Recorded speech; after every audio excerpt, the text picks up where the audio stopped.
This podcast is part of the Robots Radio Rocket Club, a program designed to help all podcasts reach their full potential. For information about joining the Robots Radio Rocket Club, check out robotsradio.net.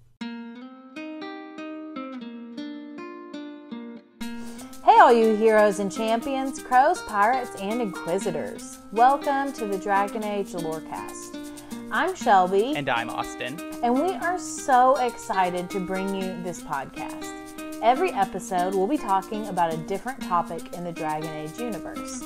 From the Maker to Lyrium to Aravels, we will cover it all. There will be spoilers. And always remember, swooping is bad. Hey, Shelby. Hey, Austin. How's it going? It's going. You ready to talk about some Dragon Age? Yeah, I am. Didn't sound too confident there. I just wanted to throw you off. Okay.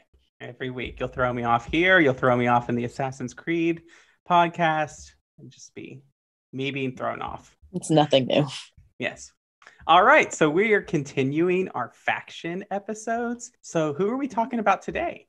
Well, if you've been following along, you will notice we started with Templars and then transitioned into the Chantry and Mages, and we have been transitioning into some mercenary and like bounty hunter type factions. So if you've been paying attention last week our episode was about Sera. And so this week we're talking about the Friends of Red Jenny. So, you ready for these fun facts? I mean, you are the one that should be getting ready for the fun facts. I guess that's true. So, yeah, today we're talking about the Friends of Red Jenny, and they are really an enigmatic and eccentric group, two E words, that we first meet in Origins, the first game. Specifically, we meet them in Denerim. And you might be thinking when I say that, Shelby, we first meet them in Inquisition with Sera, and we do meet them there with her, but if you've played all the games, you actually have opportunities to meet them in every single game. I think that makes them a pretty important faction. I mean, let's think about other factions we see in every game. Like we see Grey Wardens, we see Mages and Templars and Chantry brothers and sisters in every game, of course. We also encounter the Carda in every game. The Crows. Do we encounter them in Inquisition? War table operations. Okay, but excluding the war table, like in the actual quests of the game, I don't think we do. No, probably not like in person, like the Inquisitor themselves. No, I don't think so. And I'm sure there are a few more that we're just forgetting out there, but so it's not like there's a ton of them, you know? So I think that makes the Red Jennies pretty interesting. And I do think that with Inquisition, the Red Jennies got a more forefront look. So who knows what they'll do with the Red Jennies in DA4. I'm interested to see, but let's get back to our fun facts for a minute. Okay, so I got sidetracked. Like I haven't even told you my first fun fact. But my first fun fact is that even though we meet them in Denerim specifically, they're present in every country in Thedas. Importance. So essentially they're a secret society and they perform all kinds of things. They perform elaborate schemes, ruses, and pranks like we know Sera to do, but they also participate in thievery and assassinations and all kinds of like crime things. Their actions are very wide. They do a variety of actions, but what unites them is that they target specifically wealthy and upper class individuals who exploit the poor.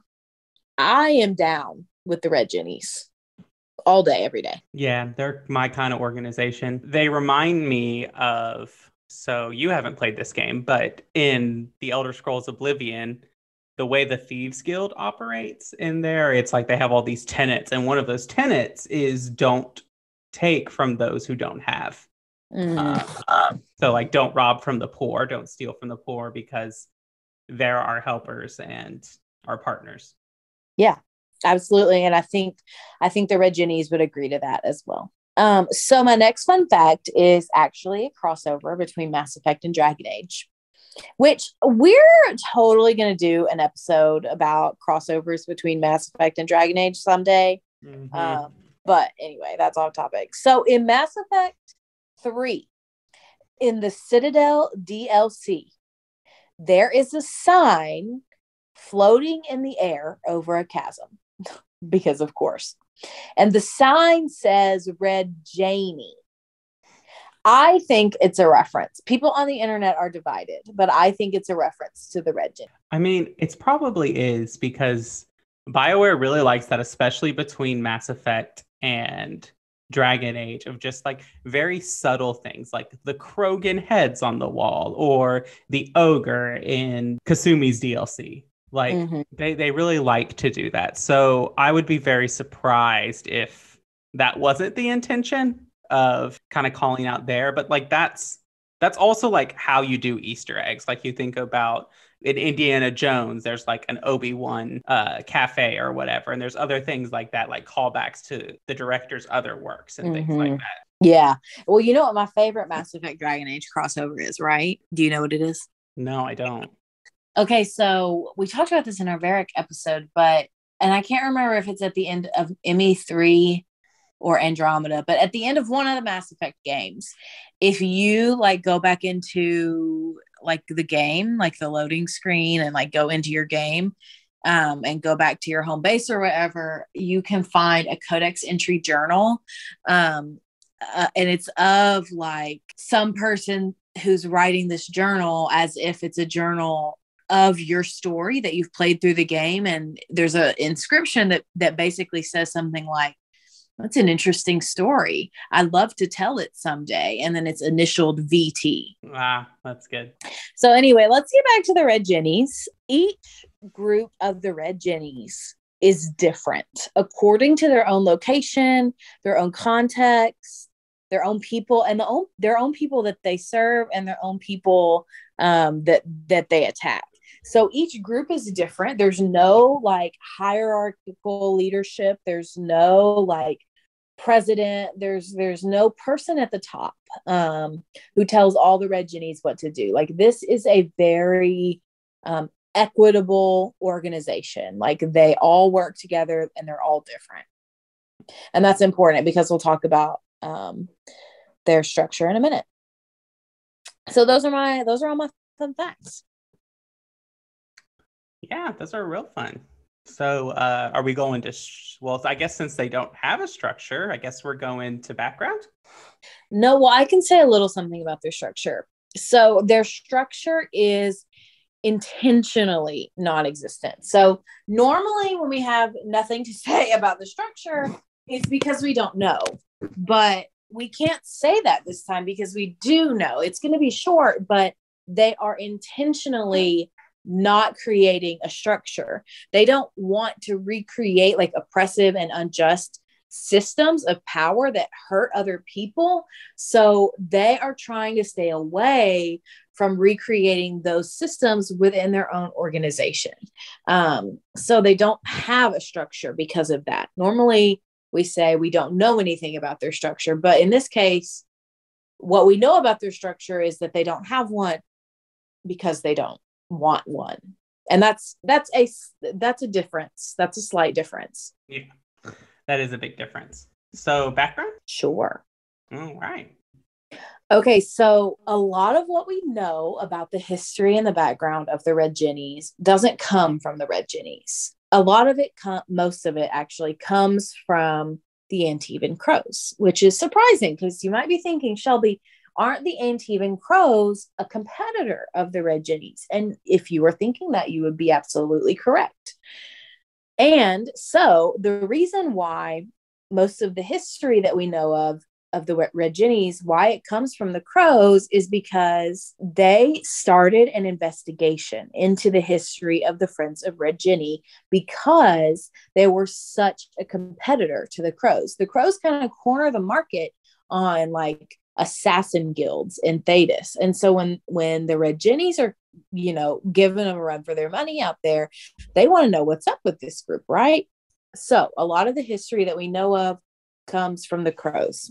And so what they learned a few things about the Red Jennies, and they revealed that the group started as an organization of assassins in Ferelden. So it starts in Ferelden. At least, if not more than 100 years ago. Wow. The group was originally a very, very small group of people with very little money and very little financial resources whatsoever. So they made a habit of disguising themselves as street urchins in order to get weapons and then plant weapons or evidence to spy on their marks, and then they'd get their information that they would presumably sell or use or whatever. And they were also specifically a local organization in Ferelden. They started as a Ferelden-based institution. They did not really compete with the larger guilds like the Crows, or at least they thought they didn't.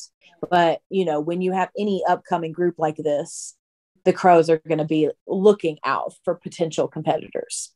So I want to go back to the Ferelden thing for a bit, because they specifically start as an outgrowth of people in Ferelden.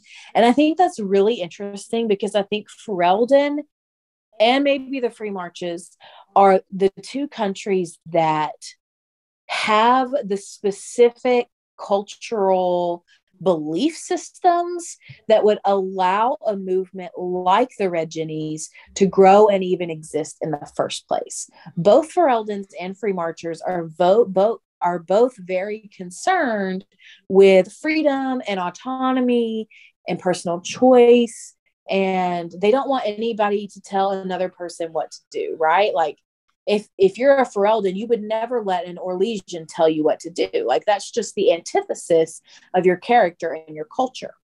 So I don't think that a group like the Friends of Red Jenny could really gain traction and momentum in Orlais or Navarra or even Tevinter especially. Now, that's not to say that individuals in those countries could not believe the same things as the Red Jennies believe. I absolutely think that there are and have been people who do, but I don't think a movement like the Friends of Red Jenny would gain as much traction and movement and grow into an actual organization and movement in anywhere else besides Ferelden and potentially the Free Marches.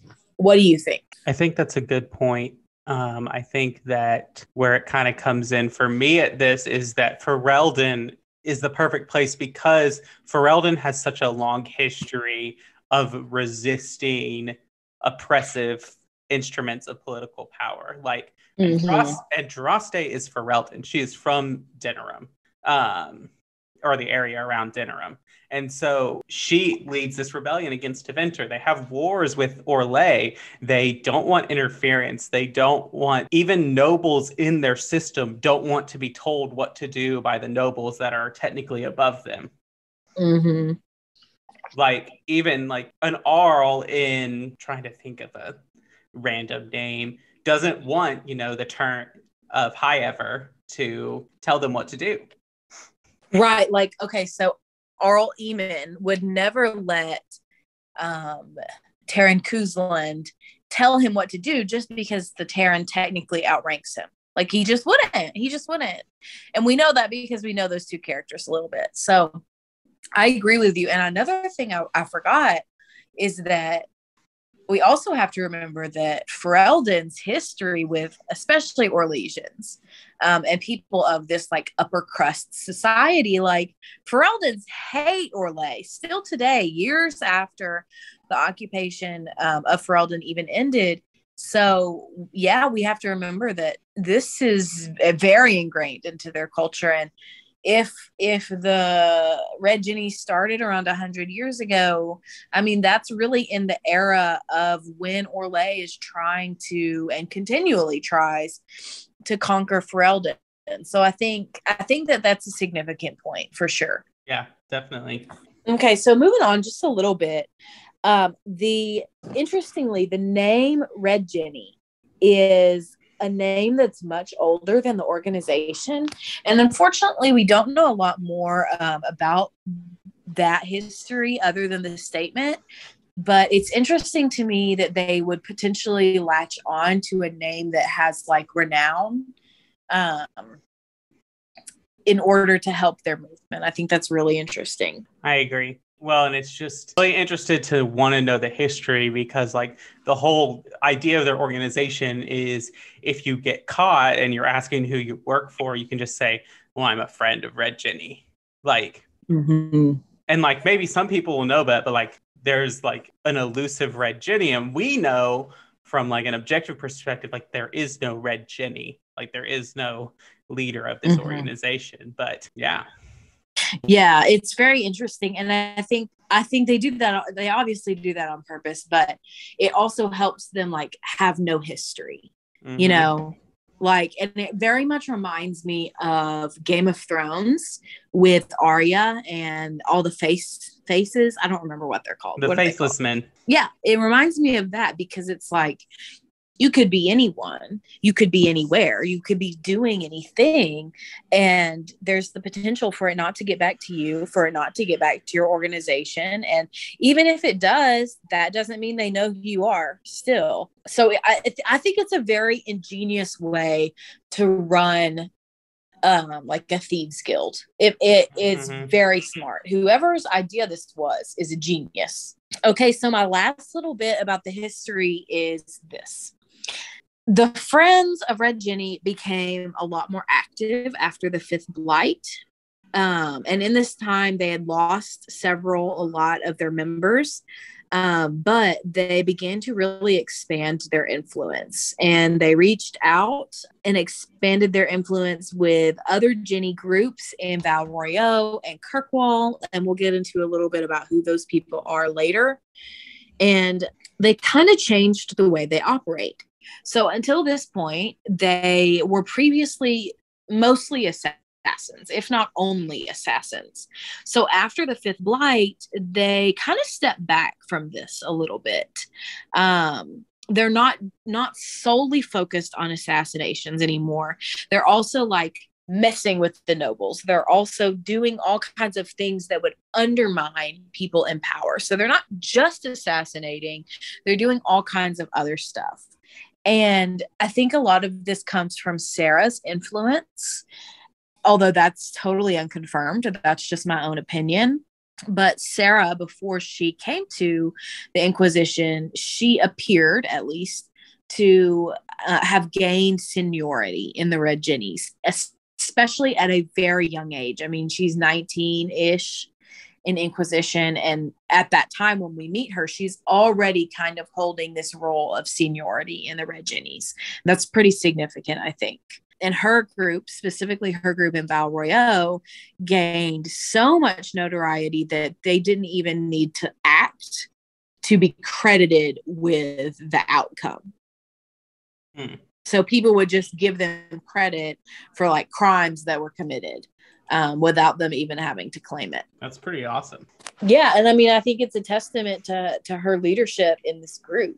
I mean, I think a lot of people want to look at Sera as like their annoying little brother or sister, but in reality, Sera is a good leader of people that she shares that bond with, I think. So it goes to show that like the characters of the Inquisition party all have like these big stakes of influence in their respective organizations, except maybe like Blackwall might be one of the only exceptions to party members. Blackwall and Cole, but like Cole's a spirit, so like does that really count? Right. And to be fair, the Inquisition thought Blackwall would have influence with the warden. Right. And so that's just like there, like Sera, each party member brings their own use to the Inquisition on a like grander scale than just being someone to pal around with the Inquisitor. Yes. Yeah, absolutely. Even though most of the companions can be that pal around with the Inquisitor kind of role, you're right. They all have, they have all had significant accomplishments and achievements. And we cannot say the same about Origins and Dragon Age 2. I mean, look at Oghren. Ogren's life is the opposite of a significant achievement. I mean, no offense to the Ogren stands out there, but like his whole life has been a downward slope instead of an upward slope.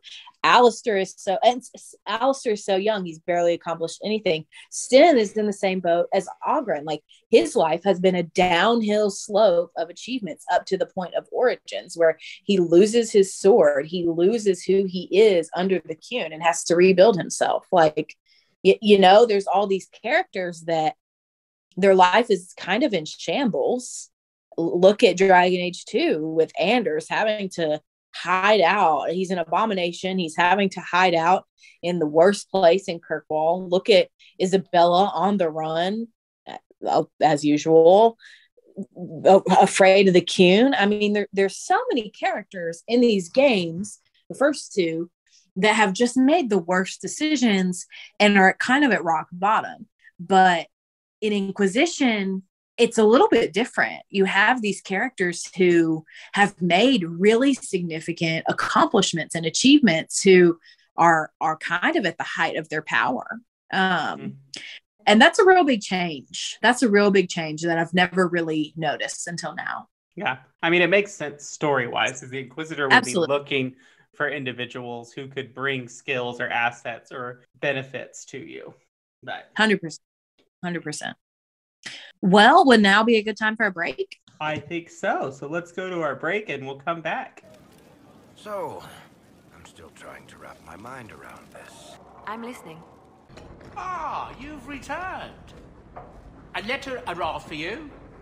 All right. So welcome to the middle of the show, where we talk about all things regarding the podcast that don't have to do with the lore. A little housekeeping, a little bit of this. And so the first thing I want to let you know about is, if you'd like to support us, we do have a Patreon. You can find the link in the episode description. You could go there, click, sign up. There are different tiers with different benefits. And we actually have a change coming to our Patreon and the tier system. And so Shelby's going to tell us a little bit about that. Yeah, I am. But first, I'm going to thank our patrons because they are one of the reasons that keeps the show going. So our patrons are Lisa M, Genesis, Derek B, Fletcher M, and Zuba. Thank you all so much for being our patrons and supporting us. We love it and we love y'all. So here are some changes to our patron structure. First, I just want to say that we're so super thankful to y'all and to anyone out there who is thinking about becoming our patron. We're thankful for you too. We want our Patreon to give you the best rewards that you can imagine. And we feel like the current structure could be a little bit better. So we're changing it a bit. And this update will primarily affect tiers 3 and up, even though all of the tiers will be affected, but those tier 3 and up will be the ones that have the biggest changes. So this update will go live on April 15th, which is today. Changes to the tier structure, again, primarily affect tier 3. So tier 3 patrons and up will now be able to join us once per month on the show for a topic that patrons vote on. I'm going to say that one more time. Tier 3 patrons and higher, and that's starting at $20 per month. I think it's a pretty great deal. Will now be able to join us once per month on the show for a topic that the patrons vote on. So that means you'll get to come on this podcast and hang out with us and talk about Dragon Age lore. And that's awesome. I can't wait to have y'all join us. So the patron episodes will now be recorded on the first Thursday of every month at a time to be determined. And the patron episode will be released on the second Thursday of each month. Patrons who subscribe through the last day of the previous month will be allowed to join us. So, for example, this first patron episode will go live in May. So if you are a tier 3 subscriber, and actually let me back up. If you're a person who has not subscribed to our Patreon yet, and you go in on April 30th and subscribe to our Patreon and we get notified about it, you can join us on that first Thursday in May on a Zoom call to record our patron episode. And that episode will go live on the second Thursday in May to everybody. That's kind of how it is going to work. And it'll be every month on that first Thursday. And that will be one of our patron rewards at that tier. So this does mean that our current bonus episodes that we give out monthly are going to end. And you'll still get that bonus content. If you're already subscribing, you'll still get that bonus content for March and April. And we're a little bit behind on March's, but it is coming out soon. So those episodes will end. April will be the last of the bonus episodes. So your reward is now coming on the show. And patrons, all of your other rewards will still be intact. Nothing else is going to change except for the patron episode. You'll still receive content early. The Discord will still be around. All of this, you'll still be able to give us side character suggestions and all of that. So that's a little bit about our changes. It's kind of a lot. So if you're confused and you are a current patron, feel free to DM us, give us a holler on the Discord or on Twitter or wherever. And you can reach either me or Teacup there. Yes. And if you cannot support us on Patreon, we totally understand. That's totally okay. One great way to support us is to either tell your friends about us. If you like our podcast and you have a friend who you think would like it, tell them to listen and give us a listen. Spread us by word of mouth. The other way is to go into Apple or Spotify and leave us a review there. If you leave a review in Apple where they let you write a review, we'll read it on the show, a 5-star review. We'll read it here on the show. Yeah, it's a great way to support the podcast. And we are also still running our Show Us Your Heroes, Hawks, and Heralds. And I believe we have one today, Shelby. We do. You want me to read it? Yeah. Okay. So our hawk today comes from one of our patrons, Derek B.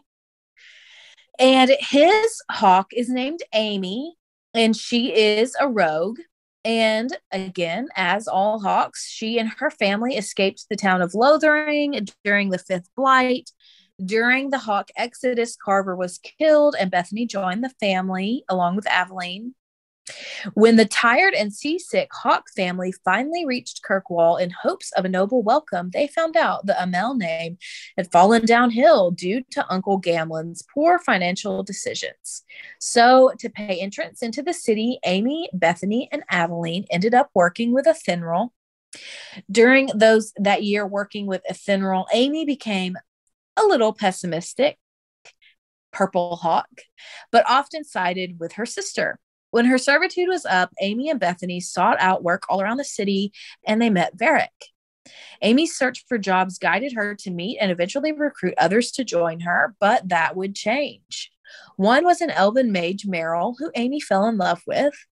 Following the Deep Roads expedition, Amy found out that Bethany was discovered by the Templars. Despite losing Bethany to the Circle, Amy Hawk was now rich. More folk in Kirkwall looked to her for help, including Fainriel's mom. In the end, Fainriel went to Teventer to study. Meanwhile, Kunari tensions in Kirkwall arose to bloodshed, and Amy defended the city. She and her companions fought their way to the keep, where the Arashog and Amy dueled, since Isabella left with the tome.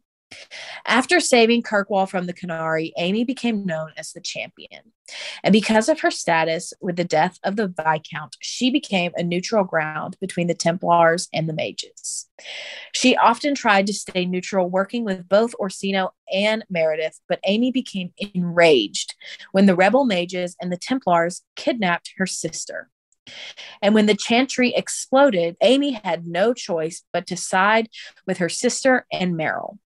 She was also surprised that Fenris joined her.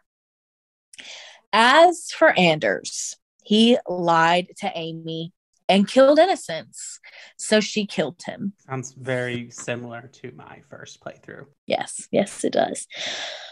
Well, Derek, thank you so much for sharing your hawk. We've also featured your warden, so we will be waiting on your inquisitor. Yes, we will. Thank you so much. And if you'd like to share your hero, hawk, or herald with us, you can share it via the Discord. You can send them to us on Twitter. You can send them to us in an email if you prefer at dalorecast@gmail.com. Other than that, I think that's all we have. Oh, wait, no, I do have one more thing. I have started a new podcast. Another one? Yeah, it just brings my total up to 3. So if you don't know, we have decided to host the Assassin's Creed Lorecast. You could find that release on Apple, Spotify, wherever you listen to podcasts. But I've joined another host, Ben of Temeria from the Robots Radio Discord. We've joined the Rocket Club to host a podcast called Holocron Histories, which will look at the kind of lore of Star Wars through the lens of legends versus canon. So we'll take a topic and we'll look at what the legends, like the old EU, the canon that Disney threw out, and what they have like replaced it with or amended, or what they took from there, just kind of looking through it there. Our first episode is up on Apple and Spotify on the lightsaber, so you can go and give a listen to that if you love Star Wars. Yeah. And I know I'm biased, but I listened to the first episode and it was really good. I learned a lot about the lightsaber. And y'all referenced my favorite youngling ever, Gunji. Yes. We all love Gunji. No, I love him the most. Okay. Shelby loves Gunji the most. You heard it here on the Dragon Age Lorecast. Well, let's get back to our actual content. All right, let's go. My friend. You fear barbarians will swoop down upon you. Yes, swooping is bad. Yeah, this is gonna be fun. Okay, Shelby, so we've done background, we've done structure. Tell us a little bit about the Red Jennies. I know I haven't experienced every instance of them in the games, but they are in all 3. Yeah, they are in all 3. So in Origins, the Red Jennies order mercenaries, of course, to steal an item from First Enchanter Irving's quarters at, of course, the Ferelden Circle of Magi Tower, also known as Kinloch Hold. That item and one of the letters to the mercenaries can be retrieved by the warden and then delivered to Denerim for a reward. When you go to Denerim, there's like a little back alley kind of close to the Wonders of Thedas shop that you can deliver it to. And then there's like a little red thing that appears on the door. So that's Origins. So in Dragon Age 2, after finishing all of the gang's side quests in 2, which is the people that attack you at night incessantly, after you kill all of them and go to all of their hideouts, a friend will come up to you and inform Hawk that it was the friends of Red Jenny who provided the rewards for getting rid of all of the gangs in Kirkwall. And we don't know that person's actual name. They just identify themselves as a friend. And then in Inquisition, Sera, if the Inquisitor is willing, will draw them into multiple schemes of the Red Jennies. And of course, this is how Sera even joins your party in the first place. But I think most significantly is in Trespasser, at the end, you can basically become part of the Red Jennies yourself. as the Inquisitor if your approval with Sera is high enough. And we talked about that in last week's episode. So if you want more information, go back and re-listen to that one. And so that's those are the main things that we see in the games with the Red Jennies. So who do we know as Jennies in the game? Right. So not a lot. There's only 3 potentially named people that we know of as Red Jennies, but we also know of the Denerim Contact and the Friend. So those are the first 2 that we've already mentioned. And then the Inquisitor, of course, is 3. Sera is 4. And then the only other one that we really know anything at all about is Charade Amell. And that makes number 5. So Charade is actually our side character for today. So, yeah. All right. Well, let's learn about it. I'm excited, especially with the last name like Amell. Yeah. So you should be even more excited because this comes from Dragon Age 2, and that's your favorite game. Yeah. So do you not remember who Charade is? I think you finally found something in Dragon Age 2 that I haven't done. That's impossible. You're going to be like, in 5 minutes, once I get into this content, you're going to be like, oh yeah, I've done this before. I'm not so sure. Okay, well, today's side character is Charade Amell. She is the daughter of Gamlen Amell and Mara Hartling, whose mother was the Amell's family cook during Gamlen and Leandra's childhood. So Charade and Hawk are first cousins. Okay. So according to the World of Thedas, Volume 2, Charade is not her birth name. She has deliberately had her real name, her birth name, removed from any and all public records. She doesn't want people to know who her family is. She doesn't want people to know her last name. She doesn't want people to know her first name. She doesn't want people to know any of this, especially in her line of work. But I also think knowing who her family is, you know? So Charade was also unaware of her father's identity until her mother told her about Gamlen as her mother was dying. So Charade then sets out to meet Gamlen and plans to do this via an elaborate scheme, which is where we come in with Hawk. Hawk is recruited to help with this elaborate scheme, as you can guess, because Hawk is recruited to help with every elaborate scheme that ever exists in Kirkwall. So apparently Charade sends Gamlen a note that she has located something called the Gem of Keroshek.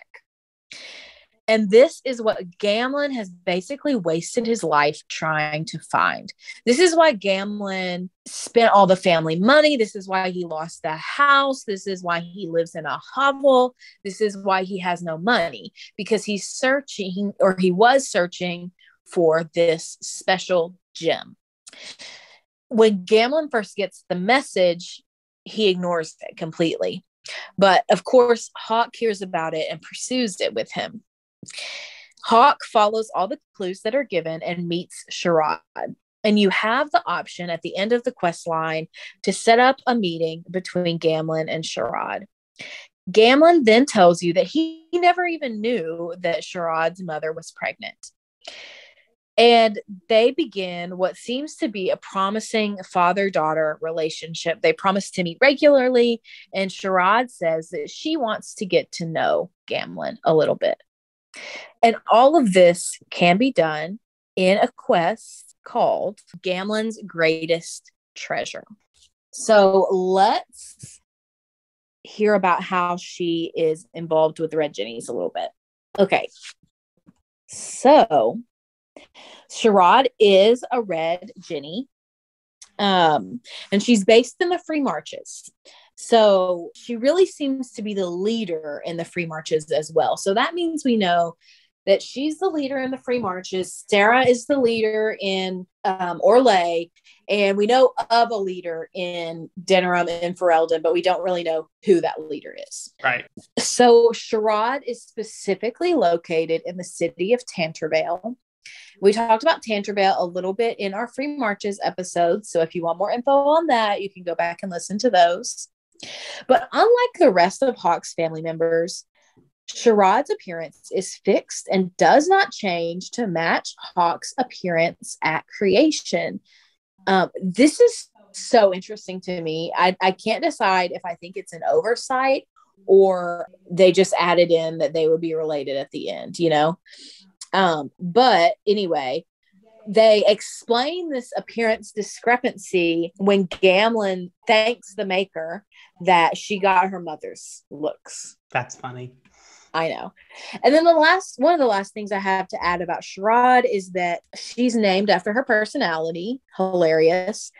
Making a long game to get Gamlen's attention. I have never done this. Really? Okay. Well, you're going to have to. And it makes sense because I hate Gamlen. I think you may have to talk to him one time at a certain level. I don't know. Yeah, I don't know. I'll figure it out. Yeah. But the last thing I have to really say about her is that she's also mentioned in Dragon Age Inquisition.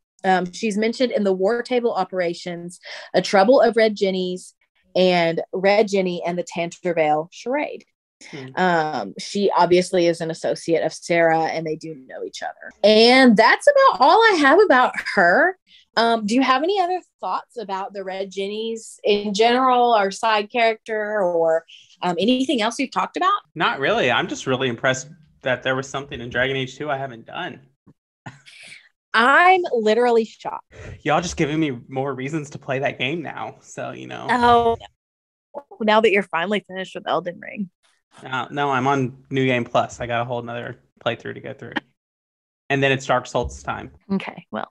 I'm going to be playing Dark Souls games until Dragon Age 4 comes out. Well, I haven't finished playing the Assassin's Creed series, and you've been hogging the Xbox, so you have to learn to share.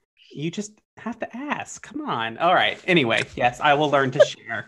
But anyway, thank you all for listening to the Dragon Age Lorecast.